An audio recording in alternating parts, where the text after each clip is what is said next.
औज़ुबिल्लाहिमिनश्शैतानिर्रजीम बिस्मिल्लाहिर्रहमानिर्रहीम। मैं हूँ रिज़वी भाई और आज एक संजीदा से टॉपिक पे चंद एक मारूज़ात अर्ज़ करूँगा। डॉक्टर ने जो कि एक नोबल अवॉर्डेड डॉक्टर है, उसने जो है फ्रांस के डॉक्टर ने ये तज़किया पेश किया कि जिन लोगों ने वैक्सीन्स लगवाई हैं तो उनकी 2 साल के बाद मौत वाक़या हो जाएगी। इन्ना लिल्लाहि व इन्ना इलैहि राजिऊन। हकीकत में इसकी यानी इसमें क्या पस मंज़र है, क्या वजूहात क्या हैं, कितने बड़े डॉक्टर और नोबल अवार्ड याफ्ता जो है डॉक्टर ने वैक्सीन्स के मुताल्लिक़ ऐसी राय जो है ना वो दी है। अब चूँकि मैंने ख़ुद लगवाई है वैक्सीन तकरीबन आज से चंद रोज़ कबल, और अमेरिकन वैक्सीन हमने, क्योंकि हम अरब ममालिक के अंदर हैं तो अरब ममालिक के अंदर तो अमेरिकन वैक्सीन ही लगवाई जा रही हैं और पाकिस्तान के अंदर चाइना वैक्सीन है। बेसिकली वैक्सीन ये क्या, ये इसका फार्मूला क्या है।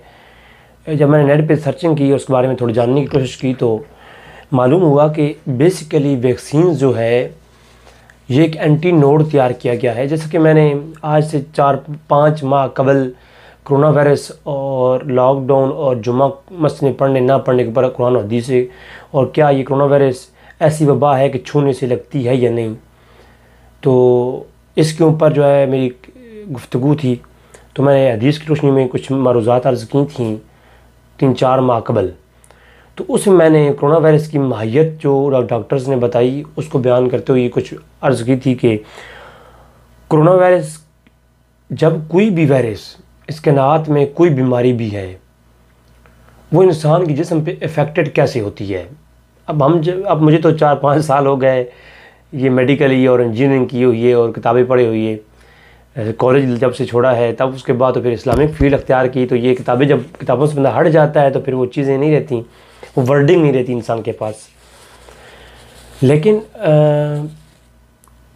ये इंसानी जिस्म का एक ऐसा निज़ाम है, और इंसान जिस्म के अलावा भी आप जहाँ भी देखें इस कायनात के अंदर, गैलेक्सी के अंदर किसी चीज़ का भी आप फंक्शन उठा देख लें, जो पढ़े लिखे ज़रात हैं, जो एटम्स के बारे में जानते हैं, वो न्यूक्लियस के मुतालिक जो लोग पढ़े हुए हैं जानते हैं कि न्यूक्लियस के अंदर जो इलेक्ट्रॉन, प्रोटॉन और न्यूट्रॉन अपने महवर में गर्दिश कर रहे होती हैं, तो वो अपने एक बिल्कुल सीक्वेंस में है, उसकी सीक्वेंस कभी चेंज नहीं होती, चाहे वो राइट जाएँ लेफ़्ट जाएँ, वो अपने रोटेशन को तो रोटेट तो होते हैं लेकिन वो अपने महवर की गिरद गर्दिश करते हैं, वो अपने निज़ाम से हटते नहीं हैं। इसी तरह अल्लाह ने जिस्म के अंदर भी एक सिस्टम रखा है। अगर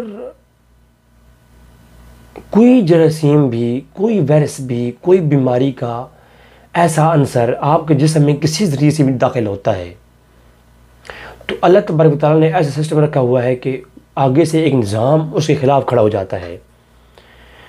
जो चीज़ जिस्म के लिए बेहतर है, जो जिस्म एक्सेप्ट करता है, जो वो जिस्म में जाती है तो जिस्म उसको वेलकम करता है और उस चीज़ की ज़रूरत जिस्म में जहाँ जहाँ है वो जिस्म वहाँ पहुँचाता है।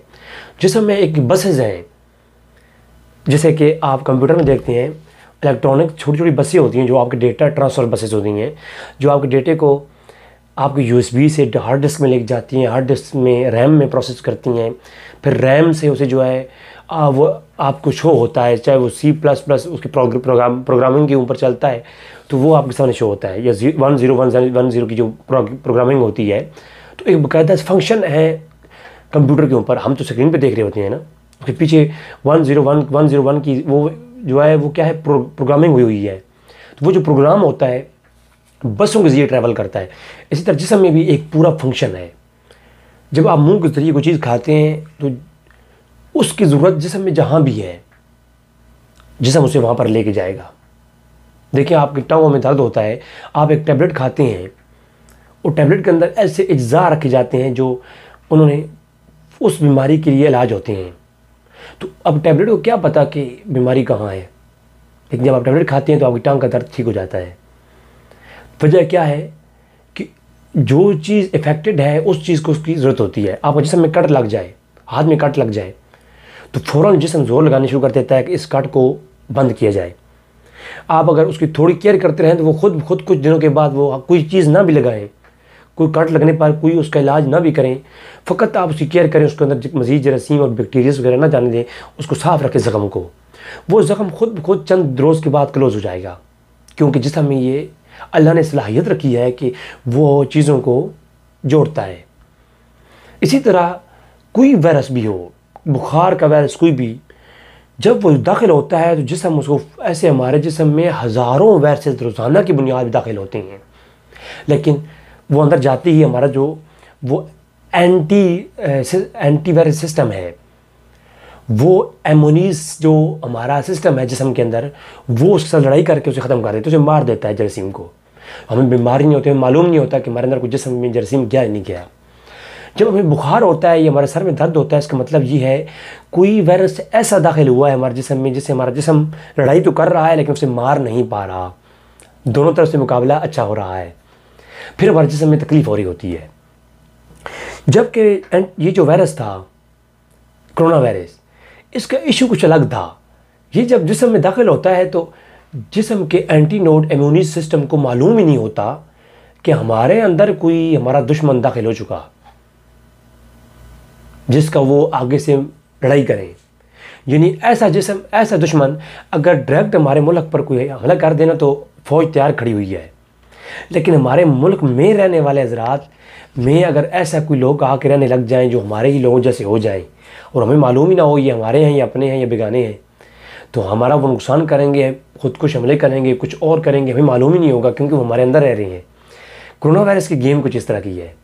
कोरोना वायरस जब मुंह के ज़रिए या नाक के ज़रिए दाखिल होता है तो उसका 3-4 हफ्ते तो मालूम ही नहीं होता कि हमारे अंदर कोई जिस्म में कोई जरासीम गया भी है कि नहीं गया। लिहाजा फिर उसका अंजाम क्या होता है?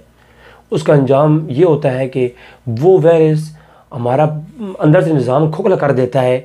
जब इम्यूनी सिस्टम को मालूम होता है ना कि हमारा ऐसा ये तो तुम्हारा दुश्मन है, उस वक्त तक वो काफ़ी सारा अपना काम कर चुका होता है। अब उसकी रिकवरिंग करते करते वक्त लगता है, बाज़ औक़ात लोगों की रिकवरिंग होती नहीं है क्योंकि हमारा दुश्मन हमारा नुकसान ही वो करता है जिसको रिकवरिंग करने में थोड़ा वक्त लगे या वो रिकवरी हो ही ना। कोरोना वायरस का कुछ इशू इस तरह का है। अब ये जो वैक्सीन हमने लगवाई हैं, अगर उस बंदे की बात अगर मान लें कि ठीक है तो ये तो मौत शहादत की मौत है। पहली बात तो ये मुसलमान तो इसे डरते नहीं है, ये तो शहादत की मौत है। बल्कि उस दिन मैं एक रिवायत पढ़ रहा था कि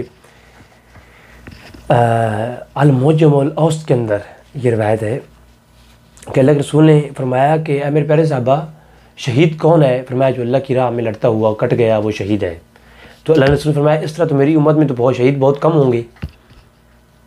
हजूर कुछ नावल फरमा रहे थे, फिर हजूर ने साहब ने फरमाया मेरी उम्मत में जो बीमारी से फौत हुआ वो भी शहीद, जो अहल व अयाल के लिए लड़ते हुए मर गया वो भी शहीद, जो अपनी रोज़ी रोटी कमाते हुए हलाल की मर गया वो भी शहीद। यानी हजूर ने कोई 5 से 7 लोग ऐसे गिने जो शहीद हैं। जो तालीम लेते हुए इल्म की राह में मर गया वो भी शहीद। तो हजूर ने इतने शहीद गिने, तो बीमारी से जो मरने वाला वो भी कौन? वो भी शहीद। तो अलगर्ज कहने का मकसद ये है, तो हम मुसलमान तो डरते नहीं है, पहली बात है वैक्सीन से। दूसरी बात, मैंने जब वैक्सीन को लगवाया 2 दिन मुझे सख्त बुखार रहा, तो मैं इस पर रिसर्च करने लगा कि ऐसी इन्होंने क्या चीज़ इसमें डाली है, क्या चीज़ है।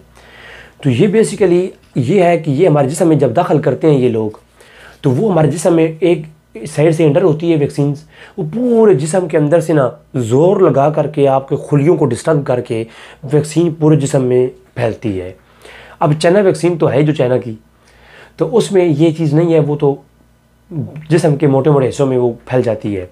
लेकिन जो अमेरिकन वैक्सीन हमने लगवाई है वो इस तरह से है कि वो पूरे जिस्म में ना खुलियों को तबाह करके अंदर से गुजरती है और पूरे जिस्म में, बेशक इसका है साइड इफ़ेक्ट तो होंगे, ये कोई नहीं कहे कि इसके साइड इफ़ेक्ट नहीं है, साइड इफ़ेक्ट से इसको है ही है। जो 2 दिन मुझे बुखार रहा है वैक्सीन लगवाने के बाद, इसके नुकसान तो है ही है, लेकिन जब ये है क्या, ये बेसिकली आपके जिस्म में उस वायरस का एंटीनोड बना के डाला गया है। अब जब ये आपने वैक्सीन लगाई होगी ना, जो ही वायरस आपके अंदर दाखिल होगा, हमारे अंदर के सिस्टम को ये, हमारे अंदर के प्रोग्राम को ये प्रोग्रामिंग हो चुकी है, उनको उसको मालूम हो चुका है कि इस तरह का भी कोई वायरस है। जो ही वो चीज़ दाखिल होती जाएगी वो अपना इंटरनल ऑपरेशन करेगा और हमारे वायरस के ख़िलाफ़ लड़ना शुरू कर देगा।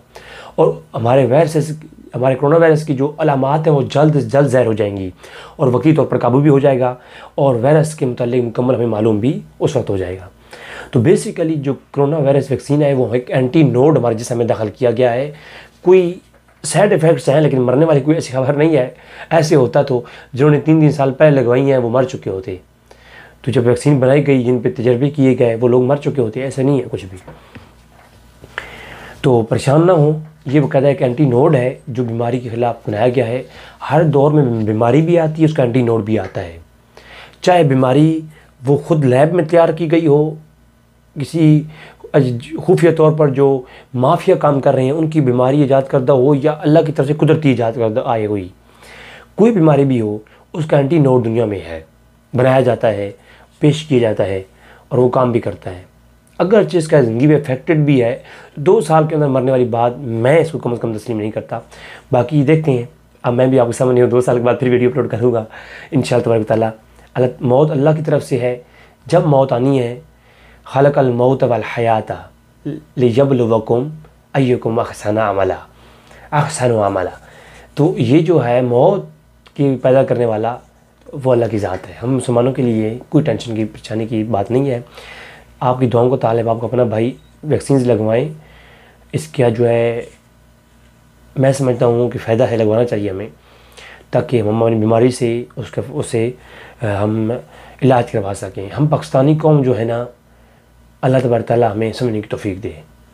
हमारी सोच इस तरह की है कि हमें कोई एक आम सा बंदा भी बैठ करके यूट्यूब पे बता दे कि ये तो है, ये तो ये है, तो हम कहते हैं इतना मोतबर बंदा है, उसने कह दिया, बस वही तो सब कुछ जानने वाला है। ऐसी बात हरगिज़ नहीं है। अल्लाह तबारक तआला से दुआ है कि ताला हमें समझने की तौफीक अता फरमाए। वमा अलैना इल्लल बलागुल मुबीन।